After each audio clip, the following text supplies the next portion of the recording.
시청자 여러분 안녕하십니까? 뉴스타트 1부 시작합니다. 오동훈 고위공직자범죄수사처장 후보자 인사청문회에서 최상병 사건 수사 외압 의혹을 규명하는 공수처 수사를 놓고 여야가 충돌했습니다.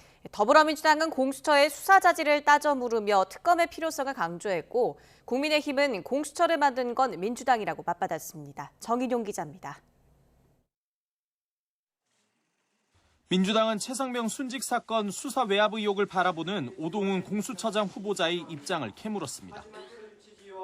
대통령실 개입 의혹 정황이 드러나고 있는데 오 후보자가 대통령도 불러 조사할 수 있겠냐는 겁니다. 최상병 사건과 관련해서요. 대통령실의 개입, 부당한 압력 이런 정황이 점점 드러나고 있고 그 정점에 대통령이 있다는 의심이 짙어지고 있습니다. 공수처장은 필요하면 대통령도 소환하고 수사할 수 있다. 이거 확인하는 거죠.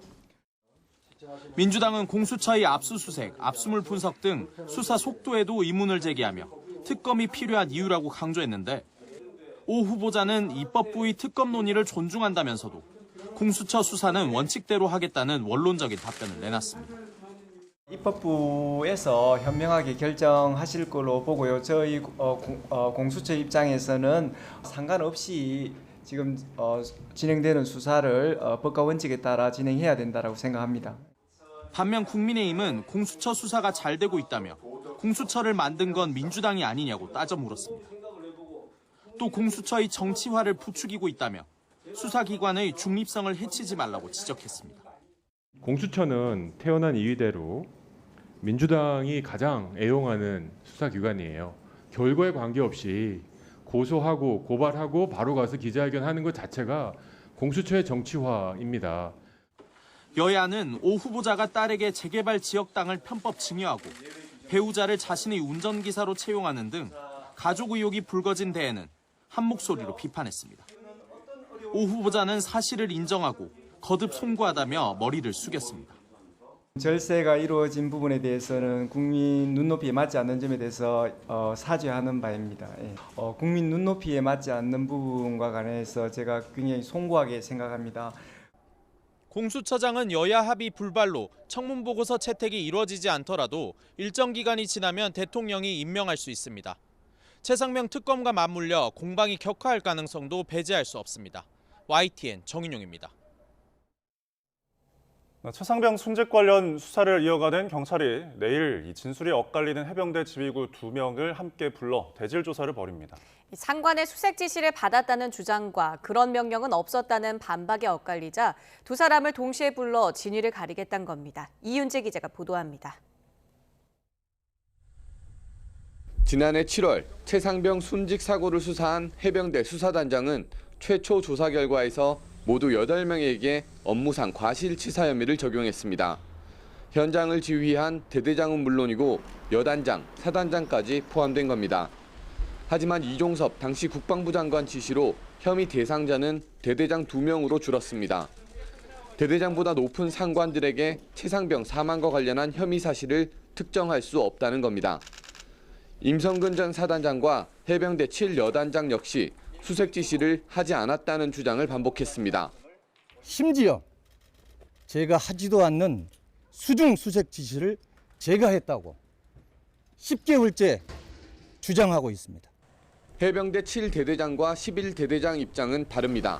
쉽게 말하면 명령 없이 움직이는 군대는 없다는 겁니다. 그러면서 사고 당시 7여단장이 사단장의 지시에 따라야 한다는 말을 전하는 전화 녹취를 공개하기도 했습니다. 그렇게 해라. 그 현장 지휘관 판단하에 그렇게 하고 이게 정식으로 쳐주기는 상황이 애매해. 내가 사장님께 몇 번을 거리드렸는데 첫날부터 알잖아. 대질 조사에 나서는 인물은 해병대 7여단장과 11대대장입니다. 상반된 주장을 하며 경찰 조사실에서 껄끄러운 만남을 하게 된 해병대 상관과 부하. 두 사람의 대질 조사에서 누구의 주장이 더 명확한 근거를 갖는지, 그에 따라 과실치사 혐의 대상은 누구까지 적용할 수 있을지 경찰 수사 결과에 관심이 쏠리고 있습니다. YTN 이윤재입니다.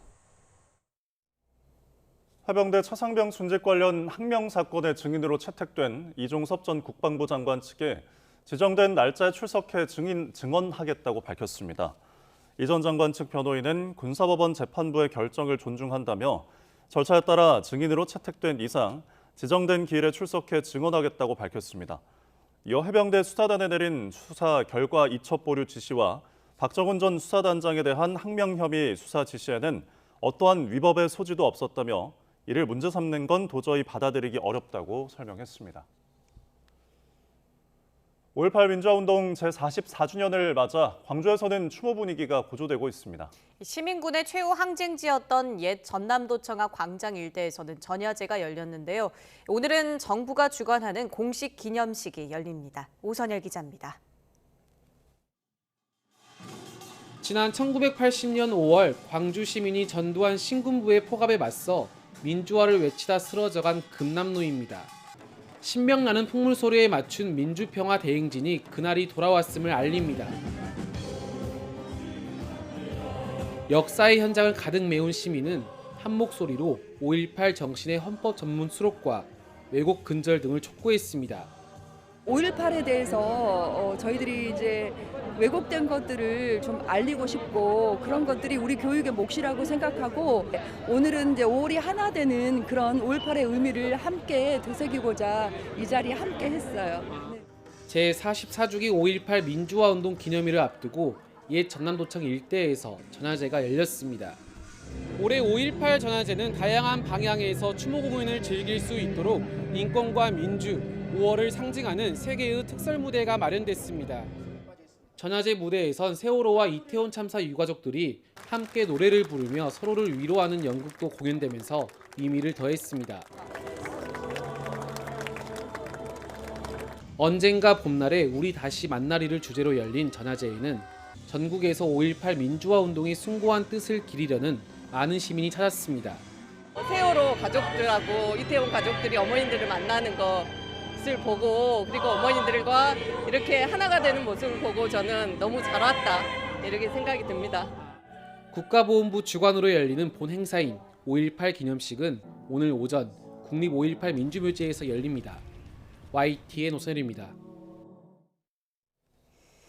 5.18 민주화운동 44주년인 오늘 여야 지도부는 광주에 집결해 5월 희망이 꽃피다를 주제로 한 기념식에 참석합니다. 국민의힘에서는 황우여 비상대책위원장을 포함한 지도부와 당선인 100여 명이 참석합니다. 어제 광주에 내려가 전야제에 참석했던 더불어민주당 지도부도 기념식에 참여합니다. 조국혁신당 조국 대표와 개혁신당 이준석 대표를 포함해 다른 여야 정치인들도 기념식에 참석할 것으로 보입니다. 국민의힘 총선 참패 책임이 한동훈 전 비상대책위원장에게 있는지를 놓고 여권 안팎에선 여전히 논쟁이 격렬합니다. 하지만 한 정 위원장 이름이 거론될 때마다 정치권 복귀가 임박했다는 관측이 끊이지 않습니다. 조성호 기자의 보도입니다. 국민의힘의 총선 참패 책임 공방에 다시 불을 붙인 건 황우여 비대위원장의 당부입니다. 개인의 책임을 추궁하는 식으로 하시지 말고 책임은 당대표가 사퇴한 것으로 정치적 책임은 봉합하자. 한동훈 전 비대위원장 등 개인 책임에 면죄부를 주려는 것 아니냐는 의구심 속에 갑론을박이 벌어졌습니다. 홍준표 대구시장이 한 전 위원장을 문재인의 사냥개, 총선 말아먹은 사람이라고 원색적으로 비난했고 선거 평가에 나선 당 백서특위도 개인 책임은 명백하다며 공세를 폈습니다. 한동훈 위원장이 본인이 책임이 있다고 인정을 했기 때문에 비대위원장에서 그 다음날 사퇴한 거 아닙니까? 그걸 어떻게 부정합니까? 이른바 친한동훈계 인사들은 적극적으로 반박하고 나섰습니다. 한동훈 위원장을 좀 많이 와달라고 했던 분들이 그래서 졌다? 저는 그렇게 말씀하시는 것은 저는 적절치 않다고 생각합니다. 한동훈 책임론을 둘러싼 공방이 커질수록 전당대회 출마설도 무성해지고 있습니다. 최근 과거 비대위원들, 당직자들을 잇따라 만나고 공개된 장소에서 포착되는 게 당권 도전에 앞서 자신에 대한 민심을 떠보려는 행보 아니냐는 겁니다. 출마할 가능성이 없으면은 그런 이미지 메이킹을 지금 뭐 굳이 언론 여론 의식하고 또 국민들 뭐 이렇게 의식하면서 할 필요가 있겠습니까? 상대적으로 존재감이 약한 다른 당권 주자들도 한 전 위원장에 대한 견제와 동시에 발걸음을 재촉하고 있습니다. 누구나 출마를 하시는 것이 맞다고 생각을 하고요. 다만 그러한 것에 대해서는 결국 당원들이 판단하시는 것 아닐까.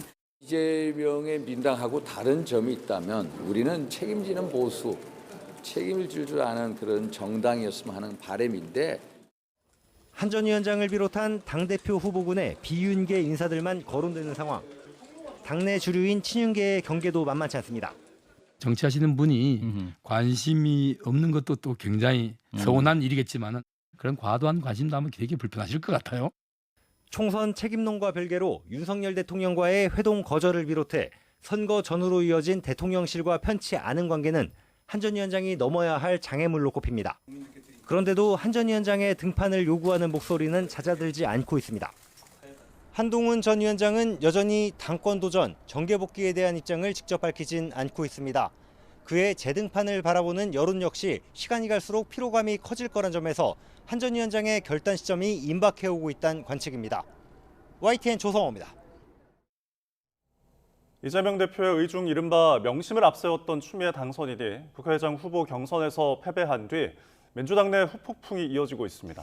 이재명 대표 체제가 지나치게 견고해지는 것에 반감이 일부 드러났다는 분석이 나오는데 대표 연임론에도 영향이 있을지 의견이 분분합니다. 김경수 기자가 보도합니다.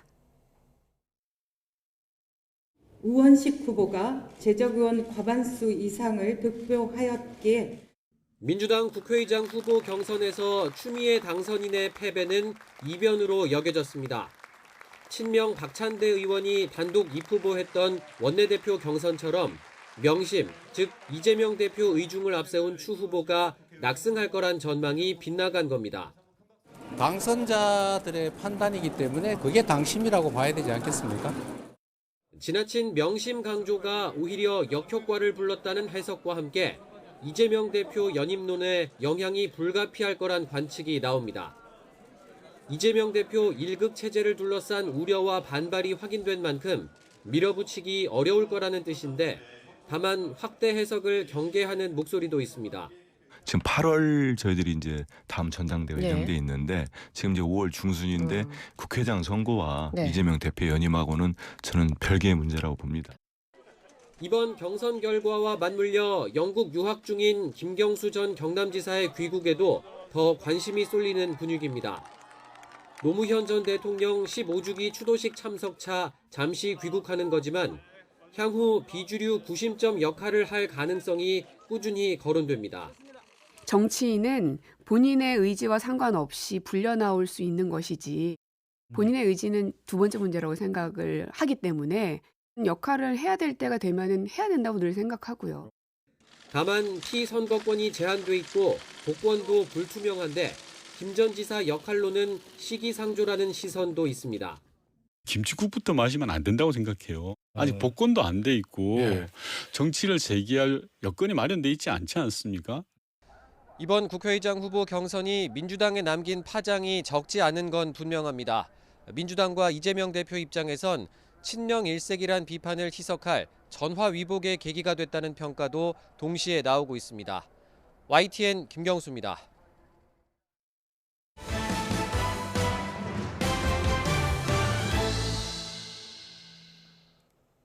법원이 의대 증원 정지 가처분 신청을 받아들이지 않은 이후 이 정부가 의료개혁에 속도를 내겠다는 뜻을 거듭 강조했습니다.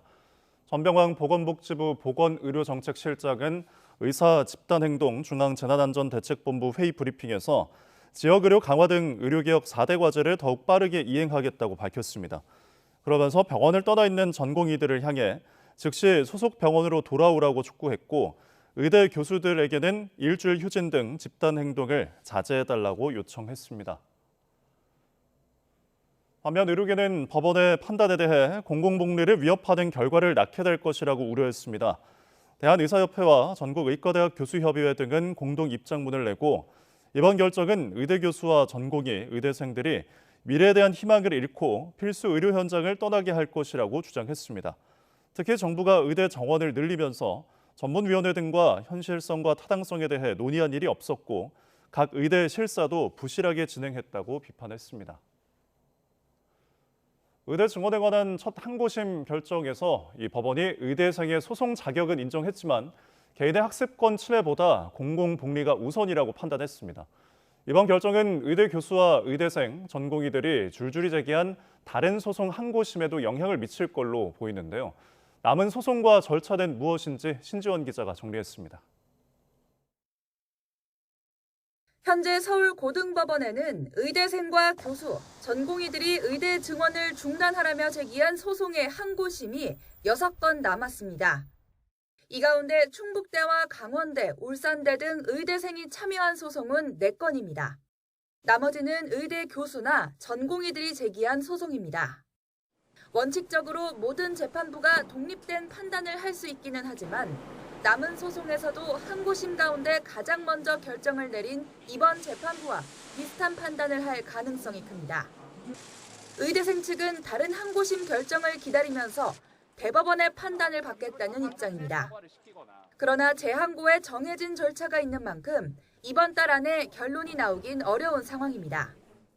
결정문을 받은 뒤 7일 이내 재항고를 제기하면 소송 기록이 대법원에 넘어가고 재항고 접수가 통지되면 20일간 재항고 이유서를 제출하게 되는데 절차상 정해진 기간을 모두 채워야 다음 절차로 넘어갈 수 있습니다.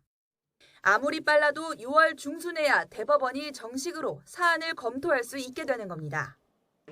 최종 결론까지 수개월이 걸릴 것으로 예상되는 가운데 정부는 이번 달 말 2025학년도 대입 계획을 확정해 공표한다는 방침입니다. 이미 확정된 정책에 대해서는 집행정지의 효력이 없어지는 만큼 소송 절차를 통해 당장 내년도 의대 정원을 되돌리기는 사실상 어렵다는 관측이 나오고 있습니다. YTN 신지원입니다. 네, 지난 1월 교육부는 전공 구분 없이 신입생을 뽑는 무전공 선발을 대거 늘리겠다고 밝혔습니다. 하지만 막상 대학들의 계획을 보면 큰 변화가 없어 보이는데요. 수도권 주요 대학이 내년도에 선발하겠다는 인원은 애초에 계획보다 오히려 줄기도 했습니다. 그 이유를 염혜원 기자가 취재했습니다. 지난 1월 교육부는 대학 혁신 사업의 하나로 입학 뒤 전공을 결정하는 무전공 선발을 확대하겠다고 밝혔습니다. 선발 인원이 많은 학교에는 대학 혁신 지원 사업에서 가산점을 주겠다며 당근을 내걸었습니다. 절대 저희가 이 자율 전공 선택제도 도입에 있어서 물러선다거나 하는 것은 없습니다. 강한 의지를 가지고 추진하되 정부가 재정 지원을 약속하면서 지방 소재 대학들은 무전공 선발 인원을 크게 늘리고 있습니다. 하지만 수도권 주요 대학들은 사정이 다릅니다. 대학들은 홈페이지를 통해 후년인 2026학년도 입시 계획을 발표했는데 서울대, 연세대, 고려대 모두 올해 선발한 자율전공 신입생 규모와 거의 같은 수준입니다. 전형을 확대하겠다고 발표한 대학은 서강대와 성균관대, 한양대 세 곳에 불과했습니다. 한국대학교육협의회에서 심의 중인 내년도 선발 인원은 오히려 이보다 적을 걸로 보입니다. 서울대는 애초 400명 정도를 모집할 것으로 전망됐지만 160명 정도만 선발할 계획입니다. 300여 명 규모의 자유전공학부를 신설하기로 했던 고려대도 인원 축소를 검토 중이고 연세대도 논의가 지지부진한 것으로 알려졌습니다. 정부의 인센티브보다 학내 갈등을 더 우려한 까닭입니다. 전체 정원은 늘리지 않은 상태에서 무전공 선발을 하려면 기존 학과 규모를 줄여야 하기 때문입니다. 얼마 전 덕성여대는 동문과와 불문과를 폐지하고 자유전공학부를 신설하겠다고 발표했는데 이런 선택을 하는 학교들이 많아지면 기초학문의 위기가 올 것이란 걱정도 있습니다. 학교 입장에서는 관련 교수님들이나 관련 시설들을 충원하지 않게 되고요. 이 부분들은 다시 나중에 제도가 바뀐다 하더라도 다시 복원하기가 상당히 어려울 것 같습니다. 반발이 만만치 않은 탓에 주요 대학들의 2026년도 선발 규모 역시 바뀔 공산이 크다는 게 전문가들의 시각입니다. 의대 증원 문제에 무전공 선발까지 교육 정책의 불확실성이 커지면서 수험생들은 어느 때보다 혼란스러운 입시를 치르고 있습니다. YTN 염혜원입니다. 서울 용산 대통령실에 진입을 시도한 대학생들에 대한 구속영장이 기각됐습니다. 서울 서부지방법원은 공동건조물 침입 혐의 등을 받는 한국대학생진보연합 회원 A씨 등 4명에 대해 검찰이 청구한 구속영장을 기각했습니다. 재판부는 현 단계에서 피의자들을 구속해야 할 필요성과 상당성을 인정하기 어렵다고 기각 사유를 설명했습니다. A씨 등은 지난 1월 6일 대통령실 앞에서 김건희 여사 특검 등을 요구하며 대통령실 진입을 시도한 혐의 등을 받습니다. 도이치모터스 주가 조작 사건 항소심 재판에서 검찰이 전주의 방조 혐의를 추가해 공소장 변경 허가를 신청했습니다. 서울고등법원은 도이치모터스 주가 조작 사건에 전주로 지목된 손모 씨 등 2명의 방조 혐의를 예비적으로 추가하는 검찰의 고소장 변경 신청을 허가했습니다. 앞서 1심 재판부는 손 씨가 공범임을 입증할 증거가 부족하다며 무죄를 선고했는데 1심에 불복한 검찰이 방조범 여부라도 판단해달라고 법원에 요청한 겁니다. 김건희 여사가 도이치모터스 주식 거래 전주에 해당하는 의혹이 불거진 만큼 손 씨 등에 대한 방조죄 성립 여부에 관심이 쏠립니다. 서울 강남에서 접촉사고를 내고 달아난 트로트 가수 김호중 씨는 뒤늦게 경찰에 출석해서 운전자 바꿔치기 사실을 실토했습니다. 문제는 그동안 수많은 연예인이 음주운전 사실을 감추기 위해서 다른 사람이 차를 몰았다고 주장을 했다가 법원에서 가중처벌을 받았다는 건데요. 경찰은 김 씨가 술을 마시고 뺑소니를 한 건 아닌지 밝히기 위해 수사에 속도를 내고 있습니다. 권준수 기자입니다. 김호중 씨는 지난 10일 새벽 사고가 발생한 지 2시간이 지난 뒤 인근 골목길에서 매니저와 옷을 바꿔 입었습니다. 매니저는 가까운 파출소를 찾아 거짓으로 자수했고 김 씨는 17시간가량 잠적하다 뒤늦게 경찰에 출석해 본인이 차를 몰았다고 실토했습니다. 경찰은 사고 차량에서 블랙박스 메모리 카드까지 사라진 점 등을 근거로 음주운전 뺑소니에 무게를 두고 수사망을 좁히고 있습니다. 보험 처리로 끝날 사건이 이와 같이 숨기다 보니까 운전자가 다쳤는데도 이러한 행동을 하면 특가법상 도주치상죄로 가중처벌까지 받거든요. 징역형 선고될 가능성 많습니다. 실제로 재작년 술을 마시고 운전대를 잡았다가 경찰에 적발됐던 가수 이루는 지난 3월 항소심에서 1심과 같은 징역 6개월에 집행유예 1년을 선고받았습니다. 지인에게 차를 몬 것처럼 진술을 부탁하는 등 운전자 바꿔치기를 했다가 범인 도피 방조죄까지 적용됐습니다. 장제원 국민의힘 의원의 아들이자 래퍼인 노엘도 지난 2019년 음주운전 사고를 냈는데 지인이 사고를 낸 것처럼 허위로 신고했습니다. 그리고 이듬해 1심 재판부는 징역 1년 6개월에 집행유예 2년을 선고했습니다. 김호중 씨의 소속사는 김 씨가 공황 증세를 보이며 현장을 달아났을 뿐 술을 마시지 않았다고 거듭 강조하는 상황. 끝까지 범행을 부인하고 명백한 증거가 있는데도 그 반성하는 태도를 보이지 않는다라고 한다면 이제 징역형의 집행유예까지도 나갈 수 있다라고 생각을 하시면 될 것 같습니다. 관건은 음주운전 입증 여부입니다. 과거 교통사고를 낸 뒤 20시간 만에 경찰에 출석했던 개그맨 이창명 씨는 검찰 측에서 술이 만취 상태였을 거라고 주장했지만 직접적인 증거가 없다는 이유로 지난 2018년 대법원에서 무죄가 확정됐습니다. 현재 경찰은 김호중 씨의 음주 여부를 확인하기 위해 자택과 소속사 등에서 확보한 압수물 분석과 함께 김 씨가 방문했던 유흥주점의 CCTV 등을 조사하고 있습니다. 김 씨를 상대로 마약 간이 검사도 실시했는데 결과는 음성이 나왔지만 국가수의 정밀 검사를 의뢰한 상태입니다. YTN 권준수입니다. 북한 노동당 간부 교육기관에 마르크스와 레닌의 대형 초상화가 걸려 그 배경이 주목됩니다. 북한은 3대 세습과 우상화 과정에서 마르크스 레닌주의를 비판적으로 봐왔는데요. 이런 북한의 변화는 김일성의 주체 사상을 대체할 새로운 통치 이념인 김정은 사상을 만들기 위한 거란 분석입니다. 김대근 기자가 보도합니다. 김정은 북한 국무위원장이 최근 완공된 노동당 중앙간부학교를 방문했습니다. 북한의 당 간부를 양성하고 재교육하는 최고 교육기관입니다. 존경하는 김정은 동지께서는 새 시대를 대표하는 우리 당의 정치 학원으로 거연히 일떠선 중앙간부학교가 전자백의 핵심 골간들 김일성 김종일주의 정수분자들을 키워내는. 그런데 새로 지은 건물 양편에 사회주의 이론의 근간을 만든 칼 마르크스와 블라디미르 레닌의 대형 초상화가 걸려 눈길을 끌었습니다. 북한은 1980년 노동당 규약 개정과 1992년 헌법 개정으로 마르크스 레닌주의를 지도 사상에서 삭제하고 김일성의 주체 사상을 통치 이념으로 삼았습니다. 지난 2012년 김정은 위원장 집권 첫 해에는 김일성 광장 노동당사 외벽에 있던 마르크스와 레닌의 초상화도 철거했습니다. 그런데 두 인물의 얼굴이 당 핵심 간부를 교육하는 기관에 다시 등장한 겁니다.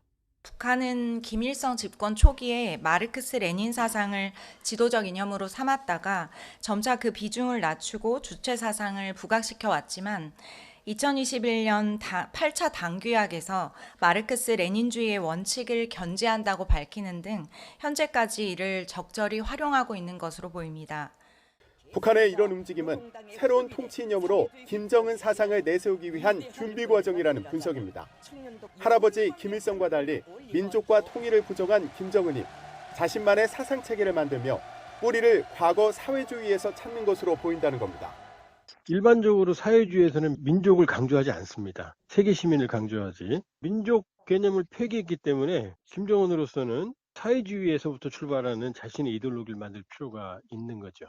막스 레닌주의에서는 피에 혈통에 기반한 민족이 중요하지 않거든요. 하지만 수십 년 동안 주체 사상을 학습한 북한 주민이 김일성을 지우고 새롭게 내세우는 통치 이념을 어떻게 받아들일지는 미지수라는 지적입니다. 또 이미 실패한 것으로 평가받는 과거 사회주의로의 회귀는 결국 시대착오적인 선택이 될 거라는 전망도 나옵니다. YTN 김대근입니다. 문재인 전 대통령은 2018년 4월 판문점 남북 정상회담에서 김정은 위원장이 자신에게도 딸이 있고 딸 세대까지 핵을 머리에 이고 살게 하고 싶지 않다며 핵을 사용할 생각이 전혀 없다는 말을 했다고 밝혔습니다. 문 전 대통령은 대통령 재임 중 외교 안보 분야 소회를 담은 회고록 변방에서 중심으로 해서 이같이 말했습니다. 이어 당시 김 위원장이 자신의 비핵화 의지를 국제사회가 불신하는 것에 답답한 심정을 토로했다고 전했습니다. 정상회담 당시 김 위원장과 단독으로 했던 도보다리 대화 내용도 소개했는데 자신은 북미 회담을 잘하라고 얘기했고 김 위원장은 어떻게 하면 미국을 설득하고 진정성을 받아들이게 할 수 있을지를 물었다고 회고했습니다. 도널드 트럼프 전 미국 대통령이 재집권에 성공하더라도 북한 김정은은 트럼프를 상대하지 않을 거라는 주장이 미국에서 나왔습니다. 랄프 코사 미국 태평양 포럼 명예회장은 외교안보 전문지 내셔널 인터레스트에 기고한 글에서 트럼프 2기 정부가 북한을 상대로 화친을 시도하든 무력 시위를 하든 북한은 무시할 가능성이 높다고 전망했습니다. 코사 명예회장은 김정은이 트럼프에게 한두 차례 화상을 입었기 때문에 다시 대화에 나서지 않을 거라며 김정은은 이미 트럼프로부터 가장 원하는 것을 얻었고 그것은 국제적인 적법성이라고 말했습니다. 5번째 임기를 시작하자마자 중국으로 달려간 푸틴 러시아 대통령, 시진핑 주석의 관저까지 찾아가 밀착을 과시했습니다. 둘째 날엔 처음 베이징에 도착할 때처럼 새벽 시간에 하얼빈으로 이동해서 무박 2일에 가까운 강행군을 이어가기도 했는데요. 그 이유를 베이징 강정규 특파원이 전해드립니다. 시진핑 주석의 집무실이자 관저가 있는 중난하이에 푸틴 러시아 대통령의 전용차가 들어옵니다. 시 주석은 집에 온 친구를 마중하듯 푸틴과 함께 산책하고 차를 마시며 브로맨스를 과시했습니다. 소인수 회담에서 러시아는 전현직 국방장관을 모두 배석시켜 군사협력에 방점을 찍었습니다. 반면 중국은 외교부장과 부부장, 주러 대사 등 외교 라인만 나란히 앉혀 차이를 뒀습니다. 2022년 2월 푸틴의 우크라이나 침공 직전 방중 때 나온 무제한 협력 같은 발언은 이번엔 없었습니다. 물밑 합의까진 알 수 없지만 중러 밀착에 대한 유럽의 우려를 의식한 수위 조절로 풀이됩니다. 解决乌克兰危机的根本之策是推动构建均衡、有效、可持续的新型安全架构。 시진핑과 작별한 푸틴은 밤늦게 중러 접경 헤이룽 장성의 수도인 하얼빈으로 이동했습니다. 중러 엑스포 개막식과 지역 협력 포럼에 참석해 국경 무역 활성화를 촉진하기 위한 행보입니다. 미국의 2차 제재 탓에 중러 간 송금을 꺼리는 지역 은행들의 정면 돌파 의지를 보여준 것이기도 합니다. 실제 서방과 금융 전쟁의 사령관인 러시아 중앙은행 총재와 대외 무역은행장 등이 푸틴을 수행했습니다. 이 밖에 2차 대전 때 소련군 전사자 기념비 헌화나 미국의 제재 대상인 하얼빈 공대 중러 연합 캠퍼스 연설 등 빠듯한 일정을 소화했습니다. 우크라이나 전쟁 승리를 표방하는 집권 5기의 문을 열자마자 중국으로 날아온 푸틴. 무박 2일에 가까운 강행군에서 절박함도 엿보입니다. 베이징에서 YTN 강정규입니다. 미국 중앙은행인 연방준비제도의 제롬 파월 의장이 두 번째 코로나19에 걸렸습니다. 연준 대변인은 파월 의장이 현지 시간 16일 코로나19 양성 판정을 받았다며 질병통제예방센터 지침에 따라 다른 사람과 거리를 두고 집에서 일하고 있다고 밝혔습니다. 다음 금리를 결정하는 공개시장위원회 회의는 다음 달 11일로 예정돼 파월 의장이 코로나19 확진이 기준금리 결정에 영향을 미치지는 않을 전망입니다. 최근 미국 바이든 행정부가 발표한 대중국 관세 정책은 우리 산업에 어떤 영향을 미칠까요? 우리 기업이 미국 시장에서 경쟁력을 확보할 수 있다는 평가도 있지만 파장이 어디까지 미칠지 방심할 수 없다는 우려 섞인 목소리도 나옵니다. 박규환 기자가 보도합니다. 미국이 높은 관세를 매기겠다고 발표한 건 중국산 전기차와 배터리, 철강 알루미늄, 그리고 태양광 패널 등입니다. 기존보다 전기차는 4배, 태양광 패널 등은 2배 더 높은 관세를 받겠다고 밝혔습니다. Pushing Chinese companies to produce far more than the rest of the world can absorb, and then dumping the excess products onto the market at unfairly low prices. 중국이 이에 대해 WTO 제소를 비롯한 보복 조치까지 예고하며 미중 갈등이 격화하는 모양새인데 문제는 우리 수출에 미칠 영향입니다. 먼저 배터리 업계는 수출 증가 등 당장 큰 변화는 없을 것으로 내다봤습니다. 이미 미국 시장에서 중국 경쟁 업체들의 점유율이 높지 않기 때문인데 앞으로의 상황이 관건입니다. 중장기적으로는 중국과 같은 뭐 100% 관세 그 정도까지는 아니지만 상당 부분 이제 우리 차에 대해서도 관세가 좀 높아질 가능성이 좀 있을 것 같고. 중국이 저가 전략으로 몸집을 키워온 태양광과 철강 업계는 입장이 엇갈렸습니다. 미국에 제조 시설을 둔 태양광 업체들은 일부 이득을 볼 수 있지만 철강은 이미 쿼터제를 적용받아 수출 확대 가능성이 적다는 분석입니다. 여기에 우리 증시와 환율에 미칠 영향도 적지 않을 전망입니다. 미국의 대선 후보 모두 미국의 우선주의 그리고 자국 산업 보호를 내세우고 있기 때문에 이로 인해서 무역 분쟁과 환율 분쟁이 격화될 위험이 있어 보이고 우리 정부는 민관 합동회의를 이어가며 미국의 대중 관세 인상 조치가 미칠 영향을 점검하고 부정적 영향을 최소화하겠다는 방침입니다. YTN 박견입니다. 최근 새로운 아이패드 광고 때문에 몸살을 앓은 애플. 악기 등을 부수고 아이패드만 남기는 영상에 인간 창의성에 대한 존중이 없다는 지적이 커지면서 경영진이 사과하기도 했는데요. 이번에는 경쟁자 삼성이 이 광고를 저격하는 영상을 공개했습니다. 오동권 기자가 보도합니다. 큰 충격을 받은 듯 망가진 기타. 한 여성이 음정도 잘 맞지 않는 기타로 작곡을 합니다. 흥얼거리는 멜로디와 함께 한 문구가 나타납니다.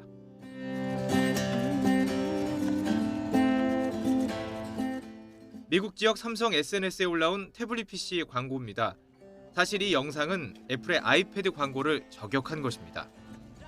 기타를 포함한 다양한 악기들이 하나둘 망가지고 남은 건 하나, 바로 애플의 태블릿 PC입니다. The most powerful iPad ever is also the thinnest. 이 광고가 공개되자 창의적인 도구에 대한 예의가 없다며 지나치다는 지적이 이어졌습니다. 공감이라고 하는 키워드를 바탕으로 소비자나 고객과의 호흡을 하는 과정인데 그 부분을 애플에서 지나치게 무시한 채 제품의 장점이나 특징만을 좀 강조한 것 같습니다. AI가 등장하면서 인간의 어떤 본질이나 창의성에 대한 부분들을 걱정하고 있는 시대에는 더더욱이나 사람들이 걱정하고 우려할 수 있는 상황이라고 생각합니다. 결국 애플 관계자는 자신들이 추구하던 광고의 목표를 빗나갔고 유감이라며 사과했습니다. 삼성과 애플의 신경전은 신제품이 나올 때 주로 벌어집니다. 지난 21년 애플이 신형 아이폰을 발표할 땐 먼저 삼성을 자극했습니다. Frankly, the competition is still playing catch up to our chips, not just from last year, but even from 2 years ago. 바로 반격에 나선 삼성은 반으로 접을 수 있다면 얼마나 멋질까라며 애플의 디자인과 성능을 비꼽니다. 지난해는 삼성이 손흥민 선수를 모델로 앞세운 스마트워치 광고에서 한입 베어문 사과를 갈아버리는 영상을 올리며 도발하자 애플은 신형 맥북을 소개할 때 굳이 축구 감독과 은하계 관련 이야기를 넣고 갤럭시는 별로라며 신경전을 이어갔습니다. 올여름 워치 7 공개를 앞둔 상황에서 애플이 사과까지 한 광고를 건드린 삼성의 도발에 애플은 어떻게 대응할지 관심이 쏠리고 있습니다. YTN 오동건입니다. 이달 초 미국 LA에서 40대 한인이 경찰 총격을 받고 숨진 사건과 관련해 당시 상황이 담긴 보디캠이 공개됐습니다. 진입한 지 8초 만에 총격이 가해진 뒤 별다른 응급 조치도 없던 것으로 드러나 현지 한인 사회 분노가 커질 전망입니다. 정유신 기자의 보도입니다. 현지 시간 2일 미국 LA 한인타운 주택가. 정신질환이 있는 40살 양모 씨가 이송을 거부한다는 신고를 받은 경찰이 집 앞에서 가족을 먼저 만났습니다. Is he in there by himself? Yeah, by himself inside. Okay. Is there any weapons in the house? No, I don't think so. Okay. All right. Yeah, Does he speak English? Yeah. Okay. First language. Okay. He needs to go to hospital. 경찰이 양 씨에게 문을 열라고 요구했지만 거부당하자 강제로 열고 진입을 시도합니다. 이어 흉기를 든 양 씨를 발견한 경찰이 경고하고 뒤로 물러서던 양 씨가 다시 다가오자 문 밖에서 경찰이 3발의 총격을 가합니다.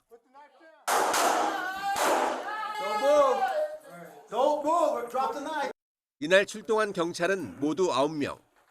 진입 시도 8초 만에 총격 상황이 벌어졌습니다. 양 씨가 의식을 잃고 쓰러지자 경찰은 수갑을 먼저 채우고 총상을 확인합니다.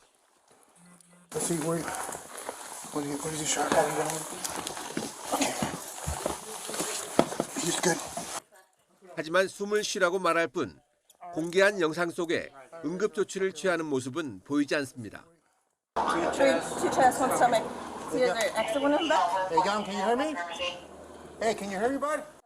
가슴과 복부에 총상을 입은 양 씨는 현장에서 그대로 숨졌습니다. 총을 쏜 경찰은 인근 올림픽 경찰서 소속 히스패닉계 경관으로 양 씨가 흉기를 들고 다가와 정당방위라고 주장하는 것으로 알려졌습니다.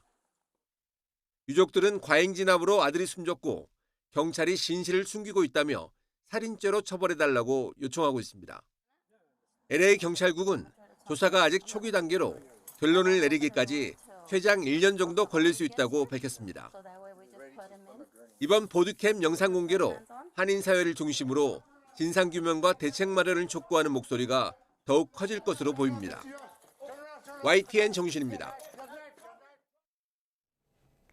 지난 15일 피격된 로베르토 피초 슬로바키아 총리가 위중한 상태로 추가 수술을 받았다고 로베르토 칼리낙 부총리 겸 국방장관이 전했습니다.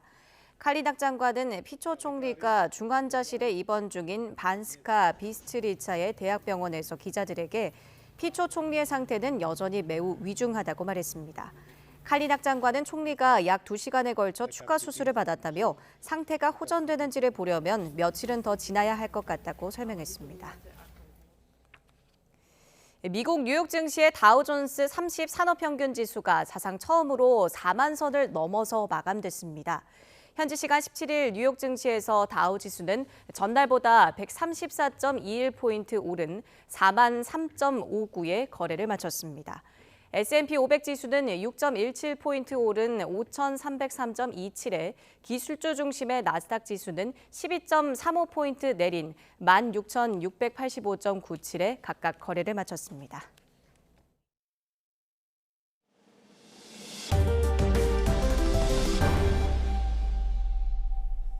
네, 이번 여름은 평년보다 더 덥고 많은 비가 올 거란 전망이 있는데요. 수자원공사가 극한 호우 가능성을 고려해 일찌감치 댐 관리 비상체제를 가동했습니다. 김민성 기자입니다.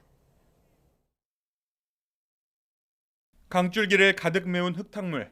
제방 너머 마을은 쑥대밭이 됐습니다. 집과 가족을 잃은 사람들이 거리에 나앉았습니다. 폭우로 전국이 휩쓸린 4년 전 여름의 기억이 아직 선명한데요. 올해도 많은 비가 예고돼 일찍부터 물관리에 비상이 걸렸습니다. 1차 홍수방어 역할을 하는 댐은 우리나라에 약 30곳. 올여름철 홍수기를 앞두고 한국수자원공사는 미리 댐의 물을 평소보다 더 많이 빼고 있습니다. 전국 30여 개 댐에서 홍수 조절 용량 61억 톤을 확보할 계획인데 소양강댐 저수량의 2배가 넘는 양입니다. 실제로 이번 봄 같은 경우에는 그 홍수 대비와 저수 용량 확보를 위해서 다목적 댐 같은 경우엔 수문 방류를 4곳에서 이제 시행한 바가 있습니다. 극한 호우 상황을 가정한 모의 훈련에 전국의 모든 댐 관리자들이 참석했습니다. 섬진강댐 유역을 가상 공간으로 복제한 이른바 디지털 트윈 기술을 적용했습니다. 댐 방류 때 다리와 제방 등 위험 지역에 물이 넘치지 않는지 확인해 최적의 방류량을 결정하는 시스템입니다. 근본 홍수기에 수자원공사는 24시간 위기 대응 체계를 강화해서 국민의 생명과 재산을 보호하는 데 최선을 다하겠습니다. 예측 못할 기상 이변으로 역대급 기록이 수시로 갈리는 요즘 철저한 대비로 올해는 걱정을 덜 수 있을지 관심입니다. YTN 김민성입니다. 인천시가 유정복 시장의 공약 사항을 포함해서 3가지 역점 사업 추진에 총력을 쏟고 있습니다. 강화와 영종도 등의 개발을 핵심으로 하는 세계 10대 도시 도약과 함께 F1 그랑프리 대회와 내년 아시아 태평양 경제협력체 APEC 정상회의를 유치하겠다는 목표인데요. 강태욱 기자가 전해드립니다. 지난 7일 영종도에 새로 개장한 한 리조트. 유정복 시장이 마이크를 차고 연단에 섰습니다. 국내외에서 모인 기업 대표들을 향해 인천에 투자하라고 설명하기 위해서입니다. 국내 9개 경제자유구역 중에서 나머지를 다 합해도 인천이 투자 유치에 반도 해당되지 않습니다. 절대적 강자 인천 경제자유구역을 기반으로 해서 이미 송도, 영종, 청라와 같은 국제도시가 발전하고 있습니다. 유 시장은 영종과 강화를 비롯해 송도와 청라로 넓혀가는 글로벌 도시 전략을 통해 인천을 세계 10대 도시로 만들겠다고 강조했습니다. 그러면서 여러 기업과 인천 투자를 위한 협약도 맺었습니다. 공약으로 내걸었던 뉴 홍콩시티를 확대 개편해 바이오 특화 단지와 물류 중심지, 저해동포 주거지 등을 만들어 세계 10대 도시로 도약하겠다는 구상입니다. 인천시는 2026년 F1 그랑프리 대회 유치에도 도전장을 던졌습니다. 이를 위해 올해 대회가 열리는 모나코를 방문해 대회 운영 그룹과 협약을 맺을 예정입니다. 하지만 인천 시민단체들은 반발하고 있습니다. 우리나라에서는 F1 대회가 큰 인기를 끌지 못해 인천 재정에 큰 손해가 날 것이고 소음 등 환경 문제도 시민들에게 부담이라는 논리입니다. 인천시가 지방 재정 악화와 환경 문제에 피해가 예상되는 F1 대회 유치를 이제라도 취소하길 바랍니다. 인천시는 내년 APEC 정상회의 유치에도 힘을 쏟고 있습니다. 중요한 선정 기준인 접근성과 20여 대의 전용기를 감당할 수 있는 인천국제공항이 있는 만큼 유리하다고 보고 있습니다. 다만 일찌감치 도전한 경주와 제주도와의 경쟁이 만만치 않다는 분석입니다. YTN 강태욱입니다. 어르신들에게 허위 과장으로 의심되는 광고를 하며 각종 물건을 파는 이른바 떴다방이 최근 제주에서 고개를 들고 있습니다. 떴다방으로 의심되는 현장 영상이 입수됐는데요. 자치경찰도 위법 소지가 있는 것으로 보고 수사를 진행하는 것으로 알려졌습니다. KCTV 제주방송 김경임 기자입니다. 신나는 노래가 흘러나오는 사무실 안. 어르신 수십 명이 모여 앉아 있습니다. 한 남성이 마이크를 든 채 강당 앞으로 나갑니다.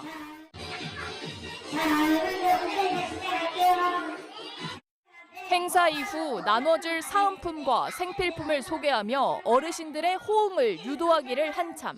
모든 병을 낫게 하는 치료제가 있다며 소개하기 시작합니다. 뭐든지 내가 이 병에 원인이라는 게 있을 거 아니야. 그 원인이 뭐라 그랬어? 되게 달라붙었고 알츠하이머 오는 거야. 얘를 이때까지 억제할 수 있는 치료제가 내가 강의 말씀드릴게요. 치료제, 무슨 제? 보충제가 아니고 치료제. 대답을 그렇게 해봐. 이어 말끔한 정장 차림의 또 다른 남성이 등장합니다. 제약회사 대주주이자 연구원이라고 소개하면서 정체불명의 치료제를 홍보합니다. 당뇨를 비롯해 심지어 암까지 각종 질병 치료에 효과가 있는 게 증명됐고 특히 대학 교수나 유명 인사들이 인정한 과학적 효능이 입증된 제품이라며 안심시킵니다. 대학교 의과대학에서 여러분 제가 물어볼게요. 대학교 의과대학에서 적용을 했으면 믿을 수 있는 거예요, 없는 거예요? 이렇게 박수 치시는 거예요. 원래 200만 원이 훌쩍 넘는 제품을 오늘 하루 특별히 일부에 한해 절반도 되지 않는 가격에 판다고 말합니다. 가장 먼저 손든 사람 딱 선착순으로 7분 안에만 제가 데리고 마실 테니까 대신에 다음부터 무조건 258만이든 268만이든 저희가 원하는 금액대로 구매를 하셔야지 오늘 이 자리에서만 98만 원 드립니다. 아셨죠? 예. 제주 시내에서 어르신들을 상대로 건강기능식품 등을 만병통치약처럼 소개해 판매하는 이른바 떴다방 의심 현장입니다. 이들은 각종 생필품을 무료로 나눠주거나 3,000원 정도에 싸게 판매하면서 어르신들을 모은 뒤 건강기능식품이나 물건 등을 의약품인 것처럼 소개하며 시가보다 비싼 가격에 판매해온 것으로 추정되고 있습니다. 자치경찰은 해당 업체가 약사법과 건강기능식품에 관한 법률 등 위법 소지가 있는 것으로 보고 수사에 착수한 것으로 알려졌습니다. KCTV 뉴스 김경임입니다. 울산 동구의 일산 해수욕장은 맨발 산책 명소로 알려지면서 많은 시민이 찾고 있는데요. 그런데 해수욕장 한쪽에는 버려진 선박들이 방치돼 볼성사나울뿐 아니라 위험하다는 지적이 나옵니다. JCN 울산중앙방송 전동흔 기자입니다. 바다에 있어야 할 배들이 육지에 올라와 있습니다. 오랫동안 방치돼 있었는지 페인트는 벗겨졌고 소유자를 식별할 수 있는 선박 번호판도 없습니다. 이런 선박들로 인해 산책을 하는 시민들은 불편을 호소합니다. 버려진 폐선들이 있어서 솔직히 좀 운동하면서도 조금 걱정스럽더라고요. 근데 한 번씩 이렇게 앞을 안 보고 걸어요. 그럴 때는 저기 부딪히면 어떡할까. 5월 현재 일산 해수욕장 주변에 방치된 선박만 29척. 최근 7년 동안 가장 많습니다. 방치된 선박에는 나무어선뿐만 아니라 이런 고무보트나 작은 낚싯배 같은 레저선도 있습니다.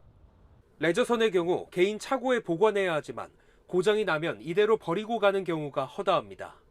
차고지가 자기 집이어야 되는데 자기 집에 뭐 주차장이 뭐 다 있겠습니까? 그건 아니잖아요. 그러니까 이런 데 방치를 하는 것도 레저 활동하고 바닷가에 방치해놓고 뭐 시간이 지나서 망가지고 또 수리를 하고 해야 되는데 그렇게 하지 못하는. 비양심적으로 버려지고 방치되는 선박들이 해수욕장의 미관은 물론 안전과 환경까지 위협하고 있습니다. JCN 뉴스 전동훈입니다.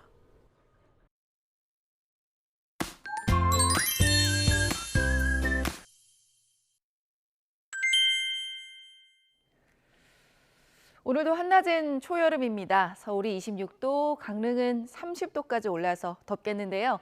아침 저녁으로는 서늘합니다. 일교차가 10도 이상 크게 벌어지니까 겉옷 챙기시길 바랍니다. 낮 동안 볕이 강하게 내리쬐면서 자외선도 강합니다. 야외 활동하신다면 자외선 차단에 신경 써주시길 바랍니다.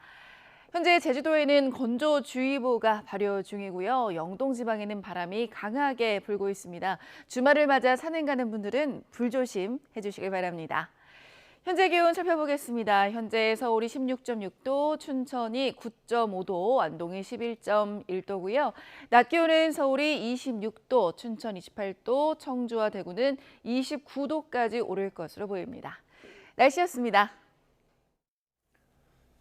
이상으로 뉴스타트 1부를 마칩니다. 잠시 후 2부가 이어집니다.